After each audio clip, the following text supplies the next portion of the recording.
અત્યારે આપણને જ્યારે તરસ લાગે ત્યારે બજારમાંથી રેડીમેડ પ્લાસ્ટિકની બોટલ લઈ અને એમાં જે પાણી ભરેલું હોય છે એ પાણી આપણે પીએ છીએ. હવે આ પ્લાસ્ટિક જે હોય છે એકદમ પતલું પ્લાસ્ટિક હોય છે અને તે શરીરને ખૂબ નુકસાન કરે છે. આ પ્લાસ્ટિકની બોટલનું પાણી પીવાથી સ્ત્રીઓનું વજન વધી શકે છે અને પુરુષોને પણ નુકસાન થઈ શકે છે. આ પ્લાસ્ટિકની બોટલ જ્યારે કંપનીમાં બને પછી તેને ત્યાંથી ટ્રાન્સપોર્ટ દ્વારા બીજી જગ્યાએ મતલબ જે રિટેલ કાઉન્ટર સુધી લઈ જવામાં આવે છે ત્યારે તેની ઉપર ક્યારેક ક્યારેક તડકો પડતો હોય છે અને જ્યારે આ પ્લાસ્ટિકની બોટલની અંદર પાણી ભરેલું હોય અને એની ઉપર વધારે તડકો પડે ત્યારે આ પ્લાસ્ટિકનો થોડો ભાગ એ પાણીની અંદર એબ્સોર્બ થાય છે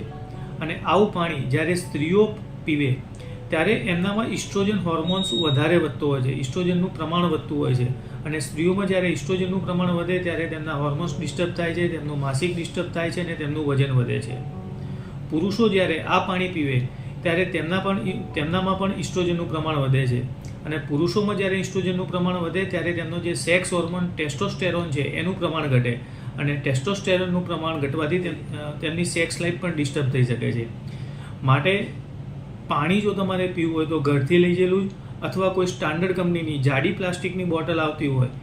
એવી કોઈ પાણીની બોટલનો ઉપયોગ કરવો હિતાવહ છે.